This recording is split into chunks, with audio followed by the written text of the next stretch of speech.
Itinaas ni Gumyong Lee ang kanyang espada sa ibabaw ng kanyang ulo, ang liwanag sa kanyang espada ang siyang naghahatid ng anino sa kanyang mukha para maitago ang kanyang mapaminsalang hangarin. Kung nawalan na ng gana ang ating bida na si Zoe na ipagpatuloy ang laban ay siya na mismo ang tatapos nito. Pero bago pa man bumaba ang espada ni Gumyong Lee nang may nakamamatay na katiyakan. Sa isang biglaang pangyayari ay may tumama sa mga kamay niya, dahilan upang mainto siya sa pagtapos kay Zoe. Nagulat si Gumyong Lee at naghanap sa paligid para malaman ang pinagmulan ng pag-ataking ito. Sa di kalayuan ay makikita si Soryong na duguan pero nag-aalab ang hangarin. Nakilala ni Zoe ang pamilyar na anyo ng kunay na dahan-daang bumababa patungo sa lupa. Nadama ni Zoe ang isang bagzo ng kanyang damdamin nang makilala niya ang matapang na figure na responsable sa pagpapahaba ng buhay niya, si Soryong. Ipinakita nito ang kanyang walang patid na katapatan, matapang niyang inihagis ng kunay kay Gumyong Lee, pinigilan ang napipintong kamatayan ng kanyang kapitan. Nanatiling nakaluhod si Zoe, hindi makapaniwala sa kanyang nakikita. Samantalang si Soryong naman ay huminga ng malalim, nagpapasalamat na nakaabot siya sa tamang oras. Gayunpaman, naiwang nag-aapoy sa galit si Gumyong Lee, naiirite sa naging paggambala sa kanya. Sa sandaling iyon ay tila bumagal ang oras, bawat tauhan ay pinoproseso ang sitwasyon sa kanilang sariling paraan. Ang mga mata ng ating bida ay natatakpan ng mga anino ng kawalan ng pag-asa, dala-dala ang bigat ng kanyang loob at handa ng sumuko. Ngunit sa gitna ng kanyang matinding kalungkutan ay may liwanag na sumagip sa kanya. Si Soryong ay nagbigay ng lakas ng loob, sinisira ang naunang tadhana at nag-alok ng munting liwanag ng pag-asa. Walang nang oras na dapat sayangin, mabilis na kumuha ng kunay si Soryong mula sa loob ng kanyang kasuotan. Sa isang mabilis na kilos, nagpakawala siya ng ilang kunay patungo sa kalaban, ngunit madali lang itong naasalag ni Gumyong Lee. Pero habang ang kanyang atensyon ay nakatuon sa mga kunay at naglalakihang pag-asa ni Soryong ay di niya napansin ang isang tauhan na tahimik na lumapit mula sa likuran niya at handang umatake. Ang tauhan ay nakakapit kay Gumyong Lee nang may desperadong determinasyon at kakaibang lakas, na parabang ang kanyang buhay ay nakataya dito. Nasorpresa si Gumyong Lee sa hindi inaasahang pagpapakita ng katapatan ng tauhan ni Zoe, halata sa kanyang mukha ang pagkagulat sa di inaasahang pangyayaring ito. Ang taong ito ay walang iba kundi si Mugi Iem, na naghihintay lamang ng tamang pagkakataon. Hindi nagugustuhan ni Gumyong Lee ang ginagawang ito ni Mugi Iem, tinitingnan ito ng may pang-aalipusta, itinuturing siyang isang daga na umuubos lamang ng oras niya, isang langaw na kumakalampag. Sa kalmado niyang anyo, sinabing wala ng dahilan para sa ganitong kamartiran dahil nakatakda na ang kanyang kapalaran. Ang atensyon ni Gumyong Lee ay biglaang napukaw sa isa pang tao na nasa gilid ng kanyang paningin.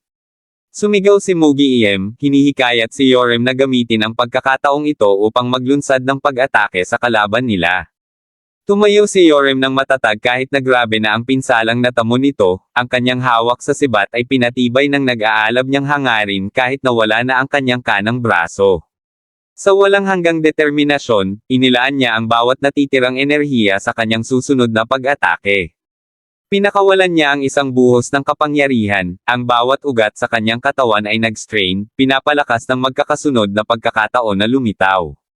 Sa matinding pag-asa, nais niyang magbigay ng isang emosyon at lakas na maaaring tumapos kay Gumyong Lee mula sa kanyang kinatatayuan. Buo ang loob at kahit na madamay si Mugi Iem. Tinuloy niya ito para na rin bigyang halaga ang ginawang sakripisyo nito. Isang malakas na pagsabog ang umalangaw-ngaw mula sa direksyon kung saan nakatutok ang sibat niya, kumakalampag sa buong lugar ng labanan na may matinding lakas at intensidad. Habang unti-unting nawawala ang usok, napuno si Yorem ng pag-aalinlangan, tinatanong kung ang kanyang pag-atake ay matagumpay na napatumba si Gumyong Lee. Sa natitirang usok, napansin ni Yorem ang isang figure na lumilitaw, balot ng usok ng pagsabog. Lumitaw na ang figure ay walang iba kundi si Mugi Iem, ang kanyang matingkad na pulang buhok ay unti-unting lumalabas habang nawawala pa unti-unti ang usok. Pero sa isang malungkot na laro ng kapalaran, bumagsak ang wala ng buhay na katawan ni Mugi Iem sa lupa. Wala nang magawa si Yorem kundi panoorin ang kaawa-awang lagay ng kanyang kasamahan. Nagdulot ito ng matinding pagkagulat kay Yorem. Habang unti-unting nawawala ang pagkabigla, nanumbalik sa kanyang normal na pag-iisip, tinatanggap ang masakit na katotohanan na ang kanyang kasamahan ay wala na magpakailanman. Nagngingit-ngit naman sa galit si Gomyong Lee habang hawak ang kanyang nasugatang balikat. Ang kanyang pagkagulat ay may halong pagkadismaya sa kung paano nagawa ng grupo ito ang magdulot ng ganitong pinsala sa kanya. Lalong nagulat si Yorem habang pinagmamasdan ang buhay pa rin nilang kalaban, na natiling nakatayo sa kabila ng mga sakripisyo at matinding pagsisikap ng lahat. Habang pinagmamasdan mula sa gilid, naiintindihan ni Soryong na ang laban na ito ay malapit na sa katapusan. Alam nilang kailangan nilang magpatuloy sa pakikipaglaban hanggang makamit nila ang kanilang hangarin. Ang makaligtas ang kanilang kapitan. Nanggagalaiti si Gomyong Lee, ang kanyang boses ay puno ng galit habang idinedeklara niya ang kanyang hanggaring tapusin silang lahat. Lumapit si Yorem at inilagay ang sarili sa pagitan ng kanyang kapitan para protektahan ito sa nalalapit na panganib. Nakiusap siya sa kanyang kapitan na gamitin nito ang pagkakataon upang tumakas habang may pagkakataon pa. Buo ang kanya determinasyon at pinanggako niyang gagawin ang lahat ng kanyang makakaya upang pahabain ang oras. Handa siyang isakripisyo ang kanyang sarili kung kinakailangan upang matiyak ang kaligtasan ng kanyang kapitan. Sang-ayon din sa planong ito ni Yorem si Soryong, alam nilang nakatadhana kay Solwi ang gumawa ng mga kahanga-hanga pang mga bagay kaya't hindi pwedeng magwakas ang karera nito dito. Nanlaki ang mga mata ni Solwi, hindi siya makapaniwala sa ginagawang sakripisyo at walang patid na katapatan ng kanyang mga kasamahan. Gayunpaman ang kanyang isipan ay naguguluhan, sinusubukang intindihin ang ginagawang ito ng kanyang mga kasamahan para sa kanya. Tanggap ang kanyang kapalaran, nagsalita si Soryong ng puno ng determinasyon, hinihikayat ang kanyang kapitan na patuloy sa buhay at hanapin ang mas malawak na horizon at magpakatatag kahit sa harap ng matinding pagsubok. Si Gomyong Lee ay napuno na ng galit at desperasyon, nabalot ng nag-aapoy na aura ng kanyang masamang intensyon, handang pakawalan ang kanyang galit sa mga matapang na kalaban na naglakas loob na magdulot ng pinsala sa kanya. Matatag na pumosisyon sina Soryong at Yorem, hindi matitinag ang kanilang determinasyon habang naghahanda silang umatake. Alam nila ang distansya sa pagitan nila at ng kanilang mabagsik na kalaban ay mabilis na lumiliit. Sa nag-aapoy na determinasyon sa kanilang mga mata, sina Soryong at Yorem ay lumusab ng may walang patid na resolusyon, handang kalabanan si Gomyong Lee ng harapan. Kasabay ng pagsugod ng dalawa sa kanilang nalalapit na katapusan ay iniisip ng ating bida kung paano nila nagagawang itapon ang mga nag-aisa nilang buhay. Sa kabila ng kanilang matapang na pag-atake ay lumilitaw ang malaking agwat sa kakayahan habang mabilis na tinatapatan ni Gomyong Lee ang pag-atake ni Soryong. Winasiwas ni Gomyong Lee ang kanyang espada na siya namang agad na tumapos kay Soryong. Sa pagbagsak ni Soryong sa lupa, ay agad namang sumugod si Yorem, puno ng pighati at determinasyon, ay lumusab ito patungo sa parehong tadhana. Madaling nasalag ni Gomyong Lee ang pag-atake nito at nagawa pa nitong putulin ang kanyang sandata bago siya tuluyang tapusin ng tuluyan. Pero kahit ganito ang sinapit ng tatlo ay di may pagkakaila na nagawa nilang sugatan si Gomyong Lee dahil sa kanilang determinasyon. Kaiba ito sa walang nagawa na si Solwi na kaagad sumuko. Ngayon ay tinapos na ni Gomyong Lee ang lahat ng destruction na nakaharap niya. Dahan-dahan na siyang lumapit sa ating bida para ituloy ang naputol nilang pag-uusap.